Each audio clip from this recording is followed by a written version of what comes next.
Amados, vamos abrir a palavra de Deus na carta do apóstolo Paulo aos Filipenses, capítulo 4, versículo 4, Filipenses 4, 4. Esse é um dos textos mais, obrigado filha, muito grato, um dos textos mais conhecidos da Bíblia. E eu queria que nós recordássemos esta verdade gloriosa. Eu estou com a versão revista e atualizada, e essa versão diz assim: alegrai-vos sempre no Senhor. Outra vez digo, alegrai-vos. A igreja pode repetir comigo, por favor? Alegrai-vos sempre no Senhor. Outra vez digo, alegrai-vos. Amém. Bom, eu quero começar pedindo permissão a vocês para lhes fazer uma pergunta. Na verdade, uma pergunta pessoal. E eu sei que vocês não gostam de perguntas pessoais. Aliás, nós não gostamos de perguntas pessoais, porque toda pergunta pessoal invade a nossa privacidade. Toda pergunta pessoal nos põe contra a parede. E nós não gostamos que ninguém invada a nossa vida sem pedir licença. Mas vou lhe fazer essa pergunta como se nós estivéssemos numa conversa bem particular. E a pergunta é esta: você é uma pessoa feliz? Você é uma pessoa feliz?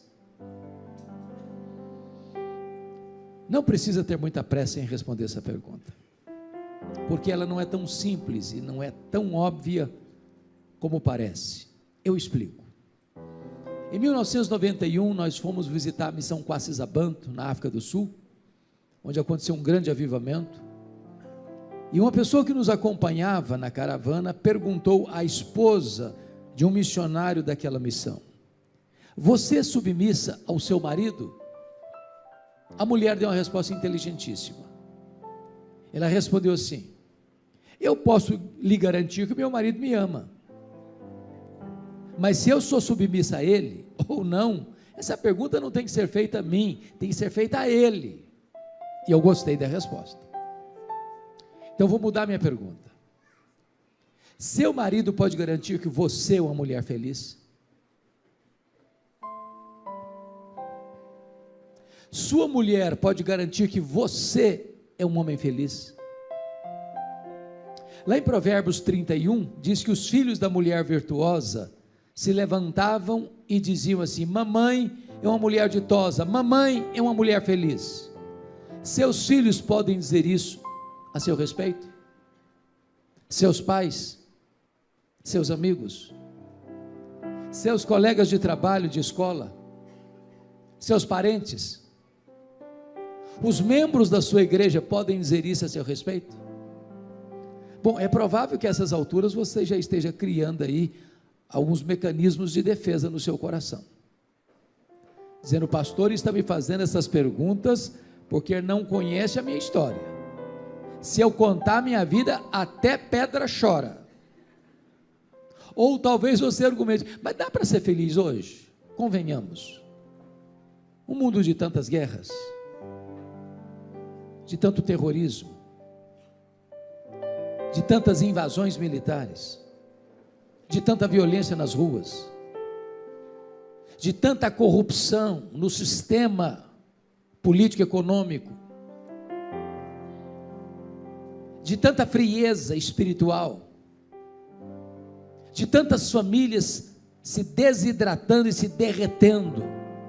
Dá para ser feliz hoje? E quando penso nisso, me vem à memória que Paulo escreve essas palavras não hospedado num hotel 5 estrelas em Roma. Paulo escreve essas palavras de uma prisão, algemado, acusado pelos seus irmãos, os judeus. E mesmo nessa situação tão adversa e carrancuda, ele diz: alegrai-vos sempre no Senhor. Outra vez digo, alegrai-vos, ensinando-nos 3 coisas. Primeiro, a alegria do cristão não é uma mera possibilidade, é uma ordenança peremptória. Alegria aqui não é substantivo, alegria aqui é verbo, e verbo no imperativo.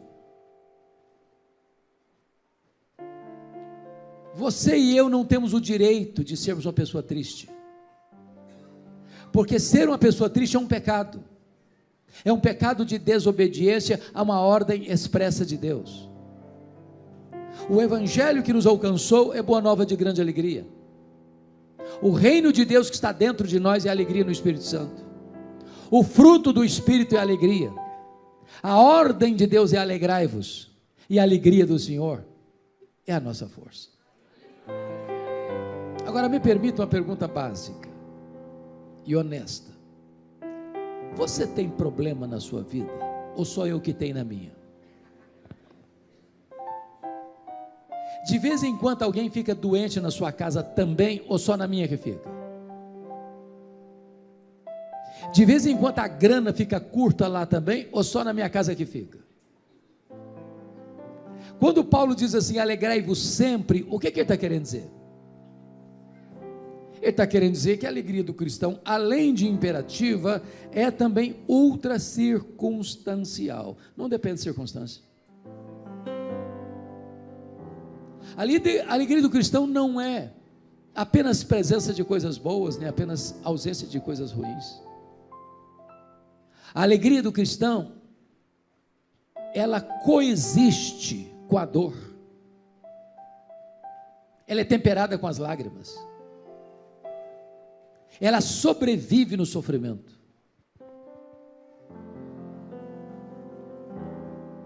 Notem que não é uma emoção, não é um sentimento. Lembrem que eu perguntei para vocês se você é uma pessoa feliz. Eu não perguntei para você se você está feliz. Eu não fiz essa pergunta. Porque estar é uma situação conjuntural, temporária, circunstancial. Ser é algo permanente. E eu vou ilustrar. Eu acho que todos vocês conhecem a história de um advogado de Illinois, em Chicago, que viveu no século XIX, que foi ganho, ou salvo, ou alcançado pelo Evangelho, pela instrumentalidade de Wycliffe Moody.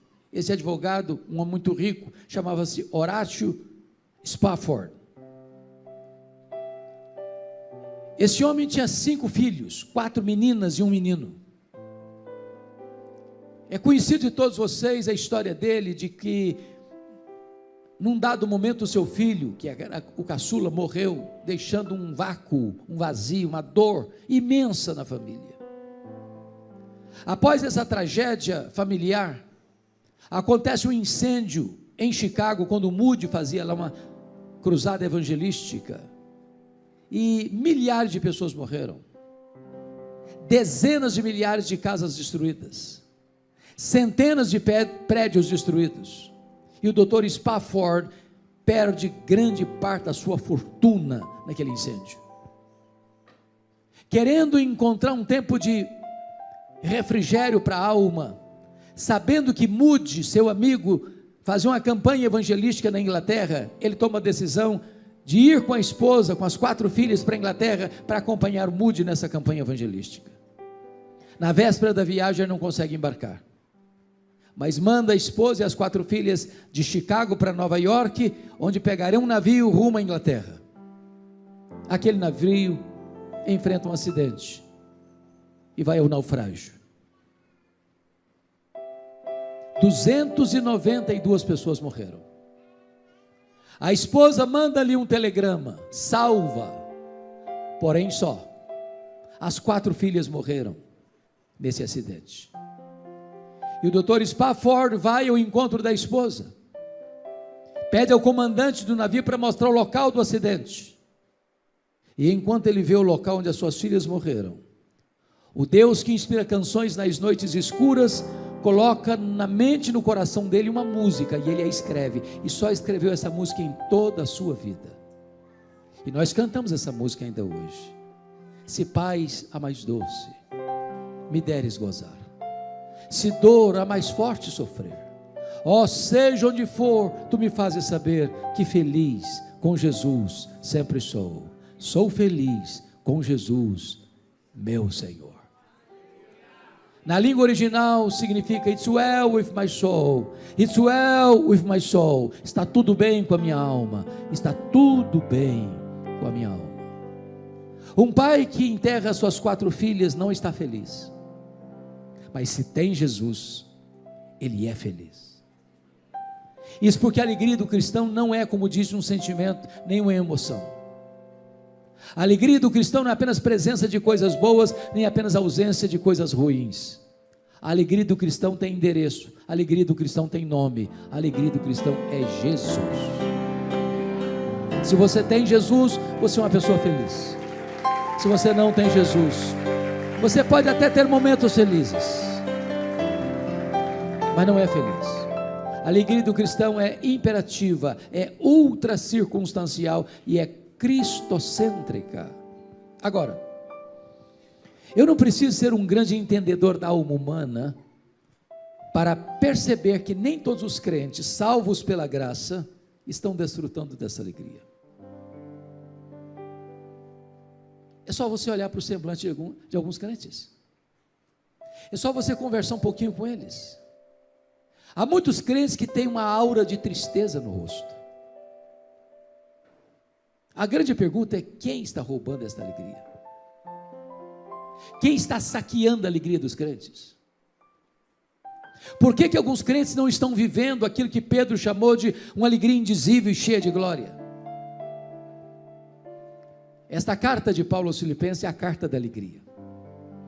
Cada capítulo desta carta, Paulo trata de um ladrão diferente da alegria. Quais são esses ladrões? Primeiramente, olha aí comigo, capítulo 1, versículo 12. Aí está o primeiro ladrão da alegria.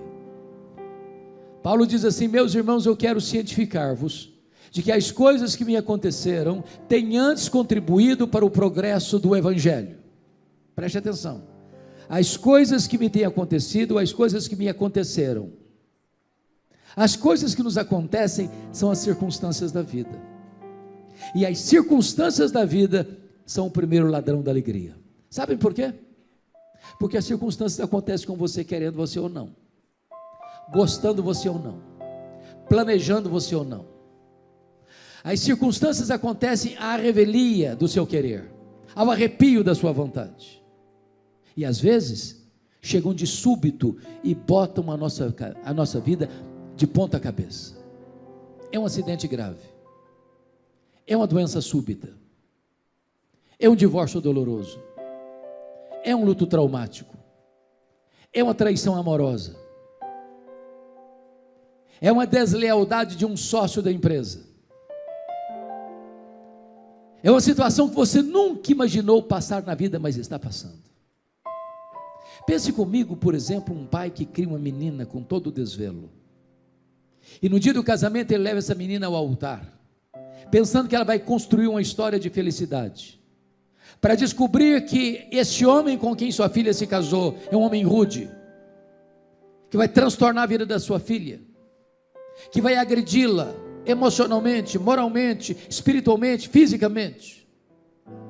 E aquele casamento que começou com um projeto de felicidade acaba arruinado nas barras de um tribunal por um doloroso divórcio. Se você não tomar cuidado, você leva embora a sua alegria. Imagine um pai e uma mãe que cria um filho com todo amor, e esse menino se envolve com más companhias na escola, e daqui a pouquinho se envolve com drogas, e transtorna a saúde emocional da família. Se você não tomar cuidado, você leva embora a sua alegria. Você vai ao médico por exame de rotina, e descobre que está com a doença grave, talvez até incurável na perspectiva da medicina. Se você não tomar cuidado, você leva embora a sua alegria. Um casamento de 5 anos, 20 anos, 30 anos de harmonia e amor, de repente um caso acontece, uma fatalidade, uma tristeza, uma dor, uma punhalada nas costas, um divórcio amargo. Se você não tomar cuidado, você leva embora a sua alegria. Circunstâncias.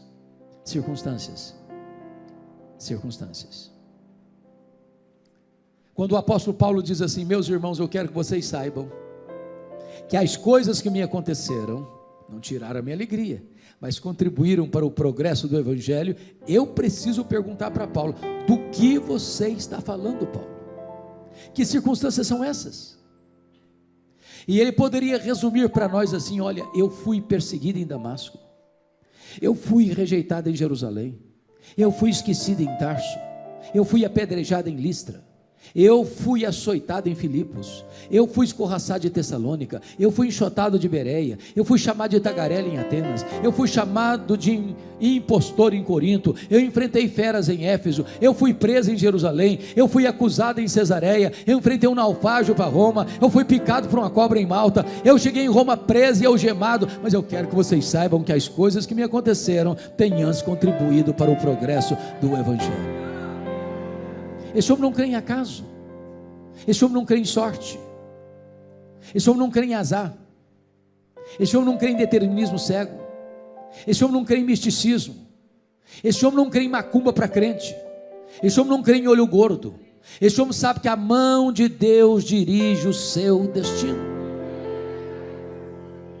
Porque ele está preso em Roma, 3 coisas aconteceram, testemunha ele em Filipenses 1. Primeiro, as igrejas foram mais encorajadas a pregar, porque viram Paulo preso, trabalhando, e eles livres, de braços cruzados. Paulo entendia uma coisa: quando ele estava preso, só mudava o campo missionário. Ele era embaixador em cadeias, ele era prisioneiro de Cristo, a igreja se mexeu. Aliás, isso levou o Dr. Ray Stedman, de saudosa memória, a afirmar que um dos mais eficazes métodos de crescimento de igreja, e eu não gosto muito desse método, você quer ver a igreja crescer? Bote os pastores na cadeia e a igreja crescerá. Porque Paulo estava preso, em segundo lugar, diz ele: toda a guarda pretoriana tomou conhecimento das minhas cadeias em Cristo. E o que é a guarda pretoriana? Era a guarda de elite do imperador. Eram 16 mil soldados da mais alta patente militar. Notem, se Paulo estivesse livre, ele jamais teria alcançado a elite militar de Roma.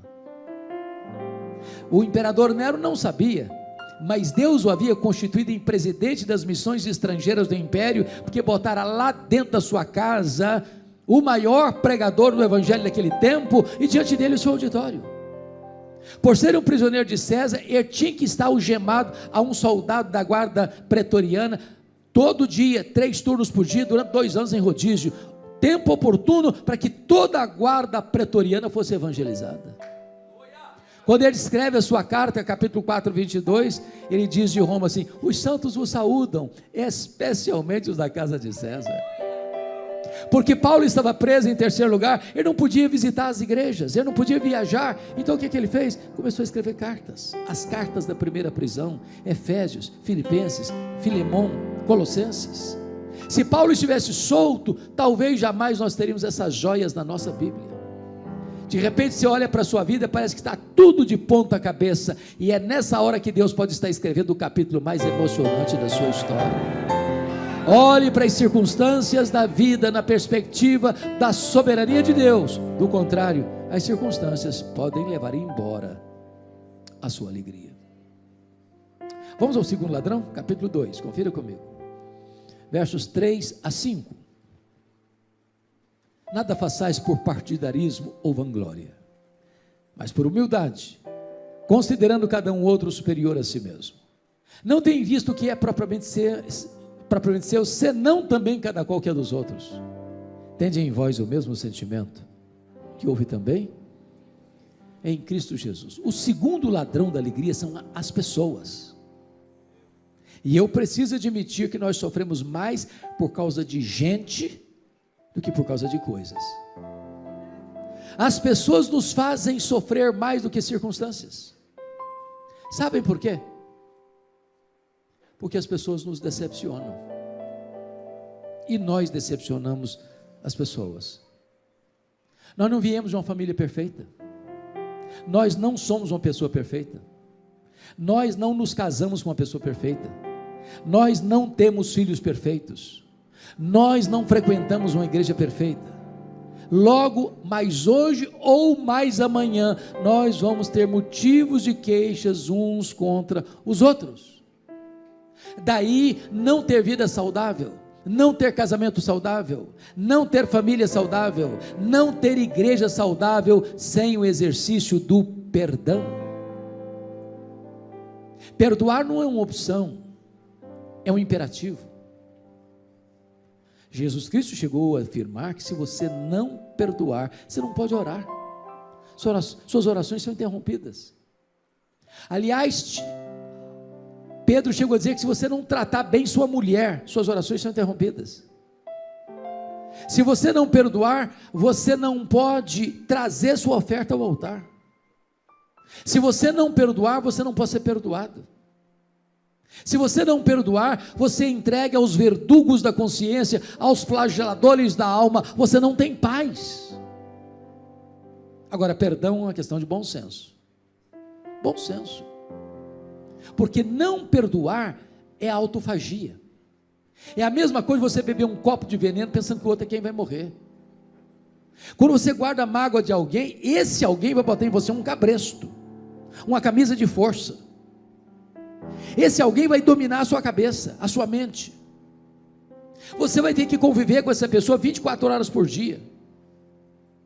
Você vai chegar em casa cansado para tirar uma soneca, a pessoa se deita do seu lado e vira o seu pesadelo. Você vai chegar em casa com fome e a pessoa se assenta à mesa com você, tira o seu apetite.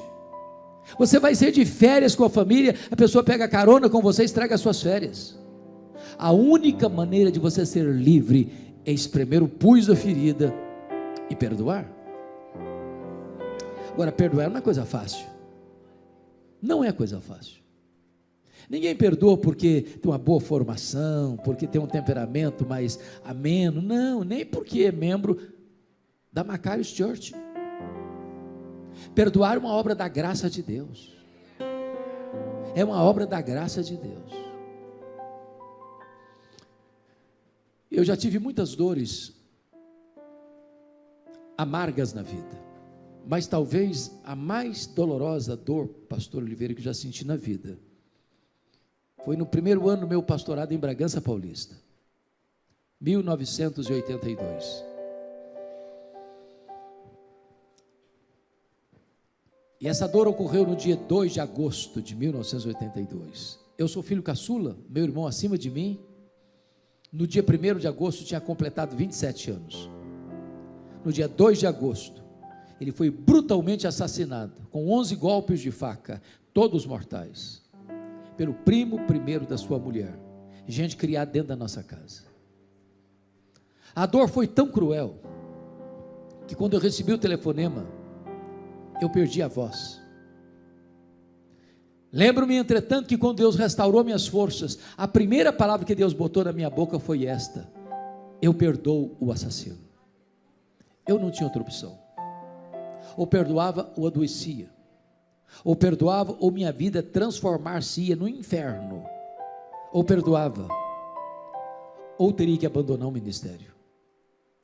Mas eu posso lhes garantir que o perdão é maior que o ódio. O perdão é maior que a sede de vingança. O perdão cura, o perdão liberta, o perdão restaura. O perdão é a asepsia da alma, o perdão é a faxina da mente, o perdão é a alforria do coração. Agora, eu só fui entender perdão no dia que eu entendi uma parábola que Jesus contou, a parábola do credor incompassivo. Jesus conta que um rei acertava as contas com seus súditos e encontra um servo que lhe devia 10.000 talentos. Não tendo com que lhe pagar, o servo pediu paciência e o rei perdoou a ele a dívida de 10.000 talentos. O homem perdoado lá na frente encontra um conservo que lhe devia 100 denários. Também não tendo com que lhe pagar, pediu misericórdia, paciência, e o homem disse: não tem paciência não, paga o que você me deve, senão eu boto você na cadeia.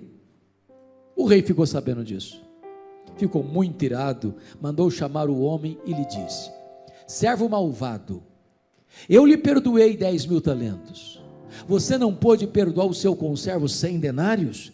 Pois você vai ser entregue aos flageladores, aos verdugos, até que você pague o último centavo. E Jesus termina a parábola assim: assim vosso Pai Celeste vos fará, se do íntimo não perdoardes uns aos outros. A parábola terminou, e eu não entendi quase nada. Quase nada. Eu não sei quanto vale 10 mil talentos. Também não sei quanto vale 100 denários. Jesus usou uma outra moeda que não é a nossa. Ficou dito pelo não dito. Notemos uma coisa: Jesus não contou apenas aqui uma parábola, ele contou aqui uma hipérbole. Nenhum judeu podia dever no primeiro século 10 mil talentos. O que são 10 mil talentos? Um talento são 35 quilos de ouro. 10 mil talentos são 350 mil quilos de ouro. Com toda a glória e pompa do rei Salomão, a arrecadação dele era 666 talentos de ouro por ano. Para vocês terem uma ideia, todos os impostos da Galileia, Judeia, Pérea, Samaria, durante um ano, eram 800 talentos. 10 mil talentos eram todos os impostos da nação durante 13 anos. Naquela época, o salário de um trabalhador era 1 denário por dia. Para um homem juntar 10 mil talentos ganhando 1 denário por dia, ele teria que trabalhar 150 mil anos. Em outras palavras, a dívida é o quê? Impagável. Por que Jesus contou essa parábola com uma cifra tão estratosférica? Para mostrar que esse é o tamanho da sua, da minha, da nossa dívida com Deus. A nossa dívida com Deus é impagável e Deus nos-la perdoou completamente.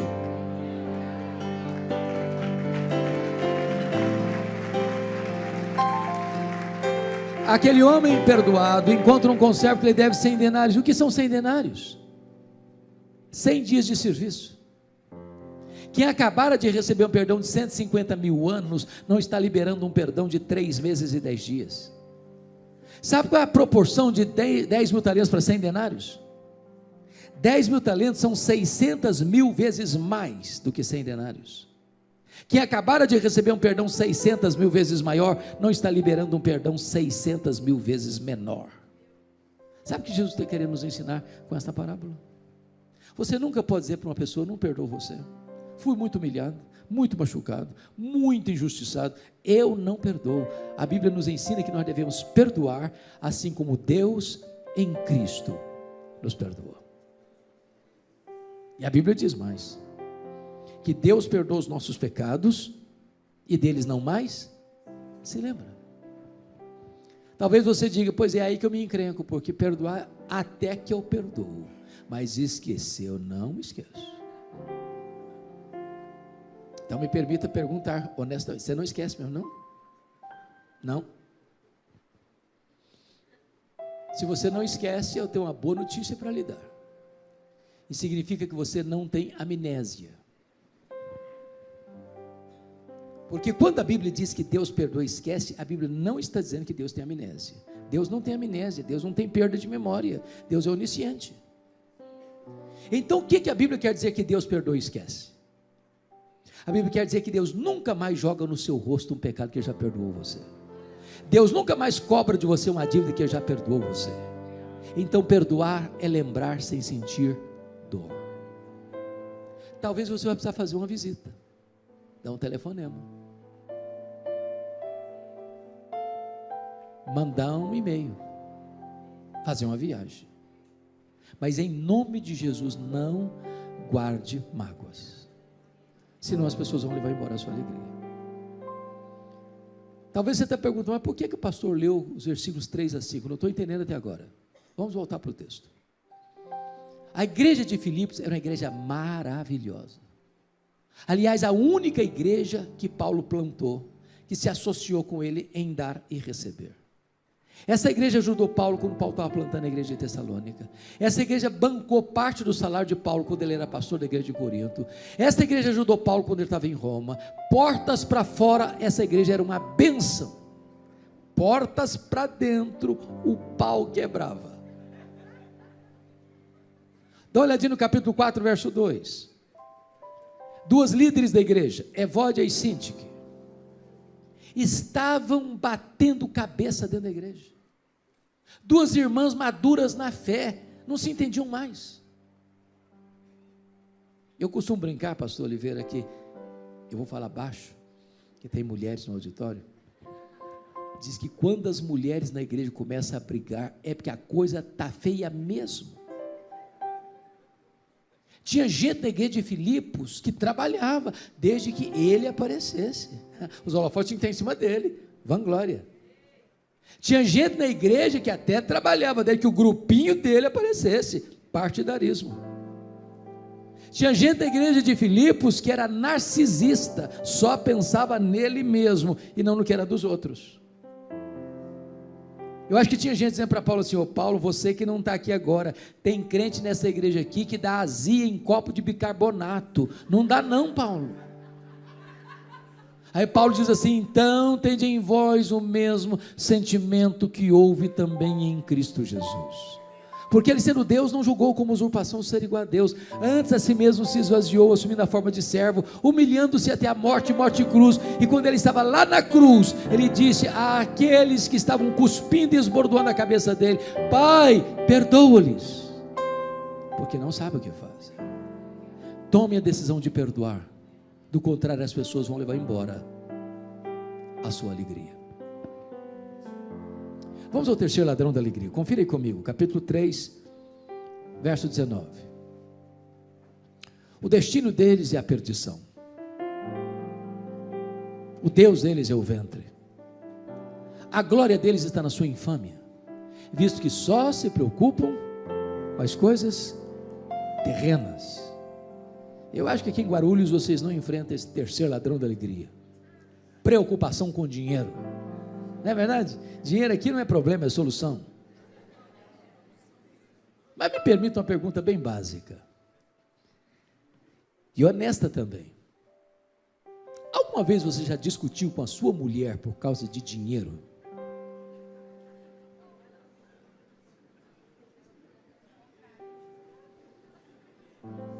Alguma vez você já discutiu com o seu marido por causa de dinheiro?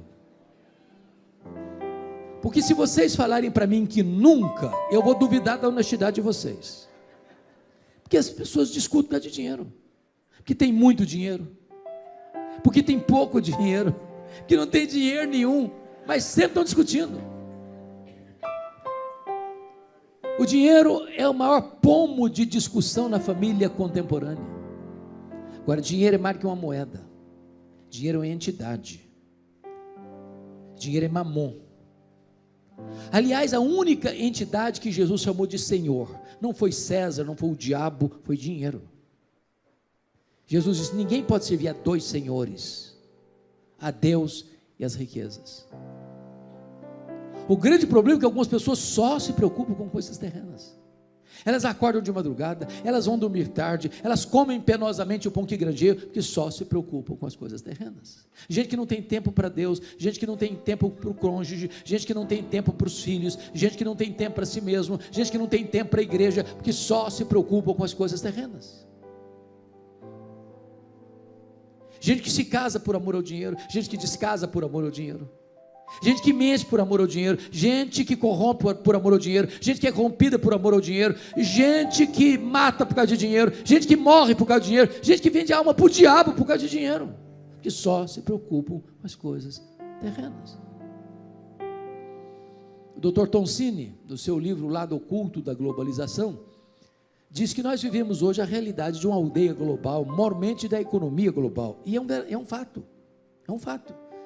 Nenhum país, por mais rico que seja, hoje é totalmente autossuficiente em todas as áreas. Por exemplo, dá um tremor na bolsa de valores lá de Singapura, de Nova York, você sente o tremor agora no seu bolso. Um exemplo clássico disso foi a crise imobiliária que atingiu os Estados Unidos no ano 2008. Os bancos emprestaram mais dinheiro do que podiam, a bolha estourou.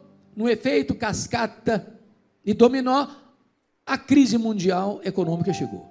Eu sou do estado do Espírito Santo, e vocês devem saber disso. O Espírito Santo hoje é um dos maiores produtores de granito do mundo. Muitos donos de pedreira no estado do Espírito Santo quebraram em 2008 por causa da crise imobiliária dos Estados Unidos. Por quê? Porque a economia é o quê? Globalizada.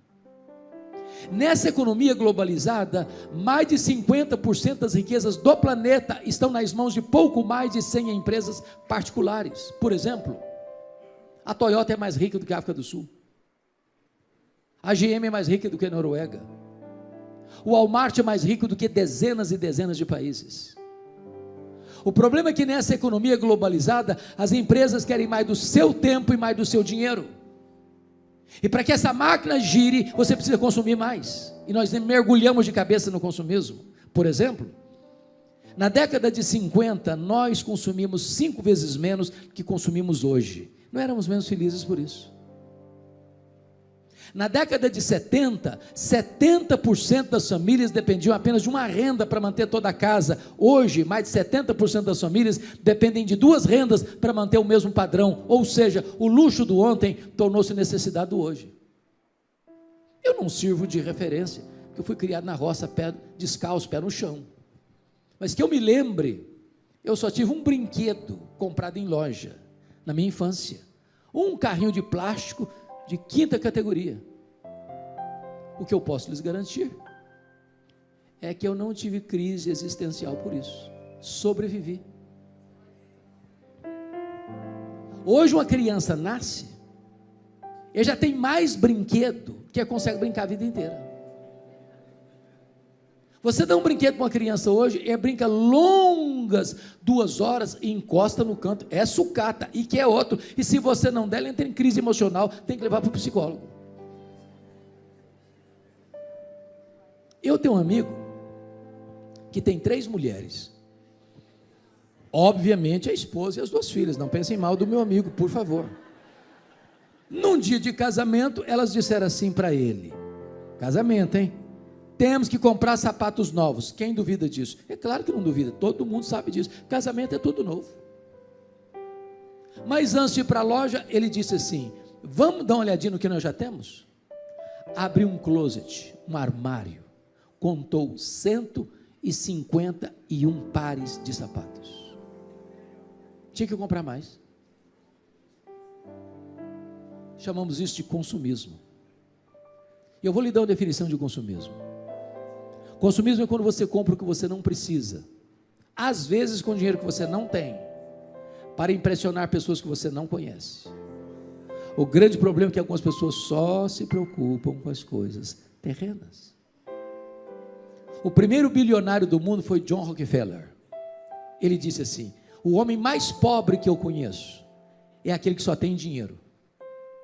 E disse mais: as pessoas mais felizes do mundo são aquelas que chegam em casa cheirando graxa, como um bom prato de arroz com feijão, e dormem a noite toda bem dormida.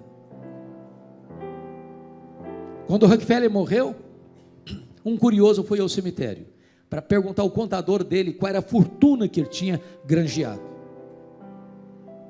E aí, jeitosamente, se encostou e perguntou: e aí, cara, o contador, me conta, quanto o doutor John Rockefeller deixou? O contador, muito espantado, perguntou: você não sabe? Não me conta. Rapaz, ele deixou tudo, ele não levou nem um centavo. Não tem caminhão de mudança em enterro, não tem gaveta em caixão, nem tem bolsa em mortalha. Você não trouxe nada, você não vai levar nada.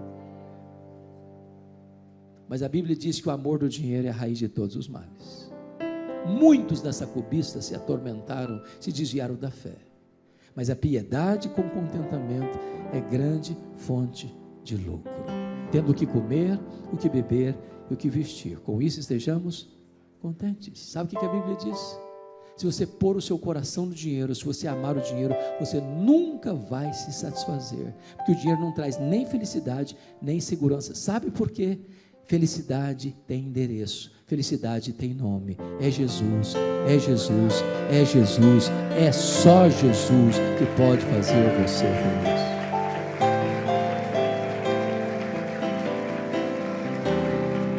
Vamos ao último ladrão da alegria, por favor, capítulo 4, versos 6 e 7.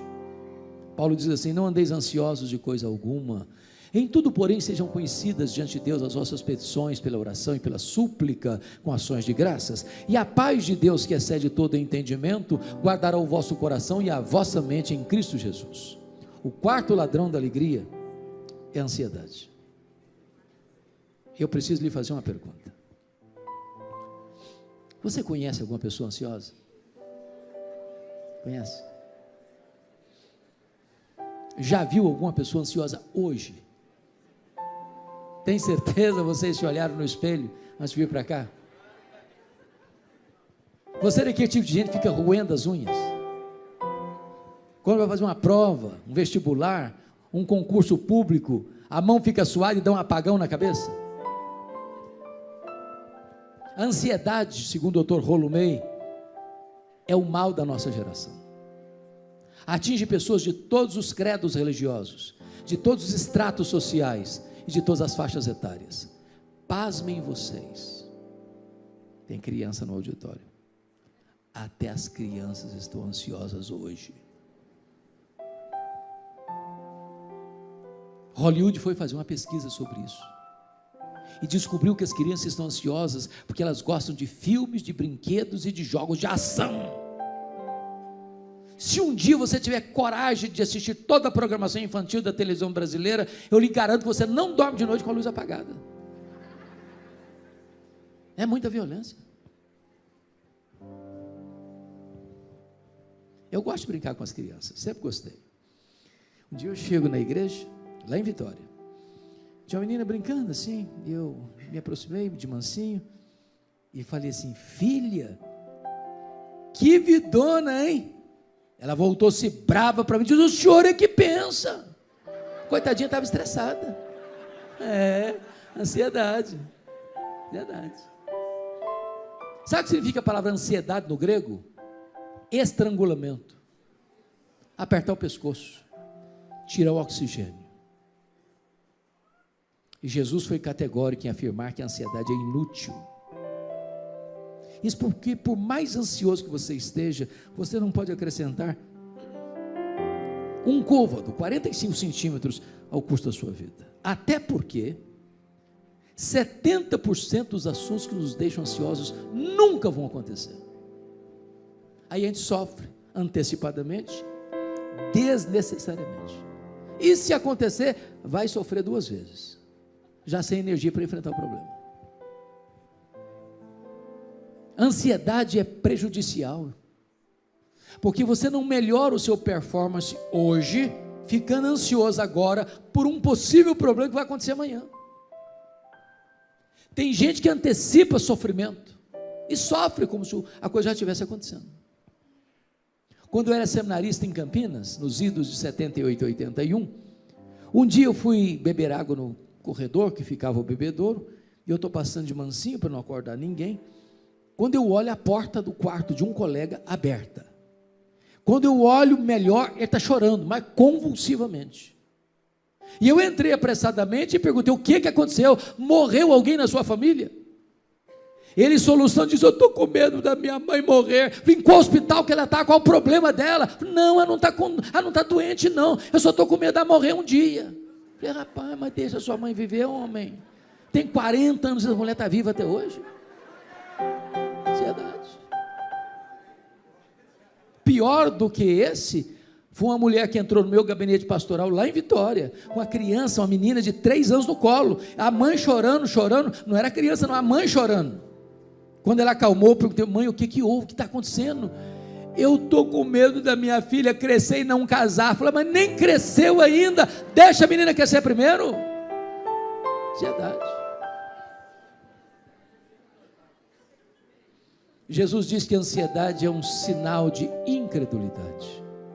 Os gentios que não conhecem a Deus é que se preocupam com todas essas coisas: que comeremos, que beberemos, com que nos vestiremos. Mas vós deveis buscar em primeiro lugar o reino de Deus e a sua justiça, e as demais coisas vos serão acrescentadas. Então Paulo vai nos dar agora o remédio para a ansiedade. Onde vai encontrar esse remédio? Na farmácia? Ampola? Drágia? Comprimido? Onde está esse remédio? Paulo vai dar a receita. Ele diz assim: não andeis ansiosos de alguma coisa. É isso? Não andeis ansiosos de coisa alguma. E o que é coisa alguma? É coisa alguma, não precisa botar legenda não, está claro. Aí ele diz assim: em tudo porém sejam conhecidas diante de Deus as vossas petições, pela oração, pela súplica, com ações de graça. Agora entenda uma coisa, a palavra oração aí no grego traz a ideia de adoração. Então Paulo está falando de 3 coisas para resolver a ansiedade: adoração, petição e súplica, que é a mesma coisa, e ações de graças.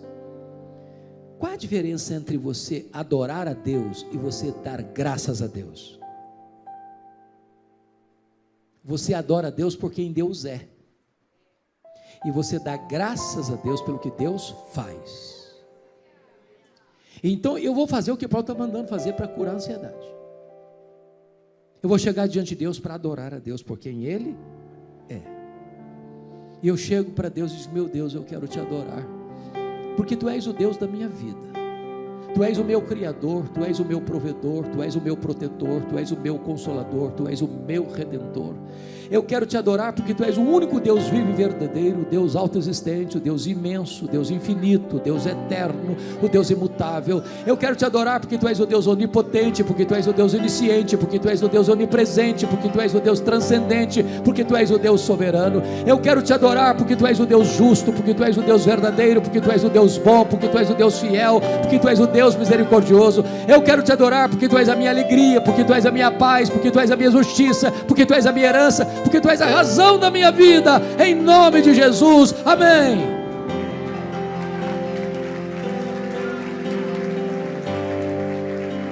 Aí eu chego para Deus depois dessa oração e digo assim: meu Deus, mas eu estou tão ansioso, Senhor. Não combina mais, não combina mais. A grande pergunta nessa noite é: quem é o seu Deus?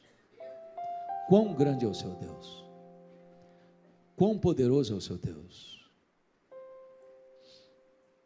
O profeta Isaías diz que é aquele que mede as águas na concha da sua mão, que pesa o pó das montanhas em balança de precisão, que mede os céus a palmos, que espalha as estrelas no firmamento, e por ser forte em força e grande em poder, quando a chama pelo nome, nenhuma só delas vem a faltar.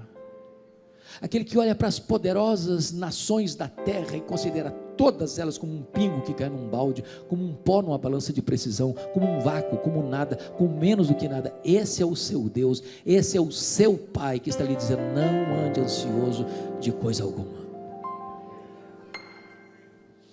Mas esse Deus é seu Pai, e você pode apresentar a Ele as suas necessidades. Você está preocupado com o que vai comer amanhã? Dê uma olhadinha nos passarinhos. Eles não plantam, eles não ceifam, eles não têm geladeira, eles não têm despensa, eles não têm celeiro. Você já viu algum passarinho chorando? Preocupado com o dia de amanhã? Os pássaros são teólogos de Deus, para confrontar a nossa incredulidade. Você está preocupado com o que você vai vestir? Dê uma olhadinha nos lírios. Eles brotam, crescem, secam, murcham. E nem Salomão, em toda a sua glória, se vestiu com tanto esplendor. Agora, você vale mais do que passarinho, você vale mais do que flor, você é a menina dos olhos de Deus.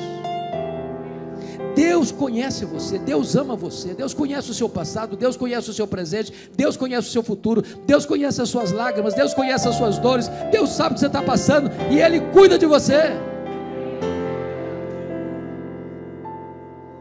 Você quer resolver o problema da ansiedade? Paulo diz: começa a dar graças a Deus, começa a dar graças a Deus. Talvez você diga: pastor, estou passando por tanta luta, como eu vou dar graças? Então para um pouquinho, Para um pouquinho. Quanto vale o fato de você estar aqui hoje, nessa noite? Quanto vale você ter pernas para andar e não estar numa cadeira de rodas? Quanto vale você ter braços para trabalhar e para abraçar? Quanto vale? Quanto vale você ter um cérebro que está funcionando e você não está vegetando numa cama de CTI? Quanto vale você ter um coração que está batendo e bombeando sangue e vida para o seu corpo? Quanto vale? Quanto vale você ter 2 pulmões que estão jogando ar para dentro de você e você não está numa máquina de respiração mecânica? Quanto vale? Quanto vale você ter 2 rins que estão filtrando as impurezas do seu corpo e você não está numa máquina de hemodiálise? Quanto vale? Quanto vale você ter um estômago que processa os alimentos e dá vida e saúde para o seu corpo? Quanto vale? Quanto vale você ter uma casa para morar? Quanto vale você ter uma cama para dormir? Quanto vale você ter uma mesa com pão com fartura? Quanto vale você ter uma família que recebe você no final do dia? Quanto vale você ter a igreja para frequentar? Quanto vale você ter seu nome escrito no livro da vida? Quanto vale você ter Jesus como seu Salvador? Para de murmurar, para de reclamar e comece a dar graças a Deus, e não haverá mais espaço de ansiedade no seu coração.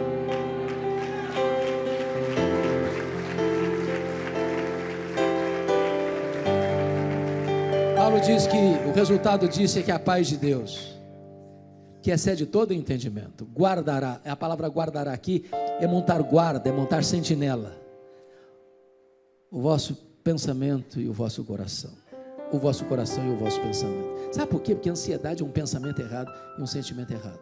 Quando a ansiedade quiser entrar, não vai conseguir mais, porque tem uma soldadesca divina guardando a sua cabeça e o seu coração, a sua razão e o seu sentimento. É por isso que Paulo podia dizer de dentro de uma prisão: alegrai-vos sempre no Senhor. Outra vez digo, alegrai-vos. Eu termino com 2 coisas. Primeiro, eu fui certa feita ouvir um grande orador, um grande pregador. E eu fui, pastor Oliveira, com muita expectativa. E aquele pregador disse assim: o projeto de Deus na sua vida é fazer você santo e não fazer você feliz. E eu fiquei chocado, porque a primeira parte eu entendi plenamente, sede santos, porque eu sou santo, mas a segunda eu não entendi, que não é projeto de Deus nos fazer felizes. Então fui pesquisar, e descobri a resposta. Eu acho que quem melhor entendeu esse assunto foram os irmãos da Inglaterra, os puritanos do século 17, quando eles fizeram a seguinte pergunta: qual é o fim principal do homem? E eles responderam: o fim principal do homem é glorificar a Deus e gozá-lo para sempre. Aí eu tenho que concordar com o pastor batista John Piper, quando ele diz: o problema do homem não é a busca da felicidade, não é a busca do prazer, não é o hedonismo. O problema do homem é contentar-se com a felicidade pequena demais, terrena demais, limitada demais, quando Deus nos criou e nos salvou para a maior de todas as felicidades, de amá-lo, de fruí-lo, de glorificá-lo, de servi-lo, de andar na tua presença, de contemplar a sua face, porque é na presença de Deus que tem plenitude de alegria. Então eu quero dizer para você nesta noite que Deus quer que você seja muito feliz, abundantemente feliz, superlativamente feliz, maiusculamente feliz, eternamente feliz. Alegrai-vos sempre no Senhor. Outra vez digo, alegrai-vos. Agora eu termino pedindo permissão a você para lhe fazer uma pergunta. Na verdade, uma pergunta pessoal.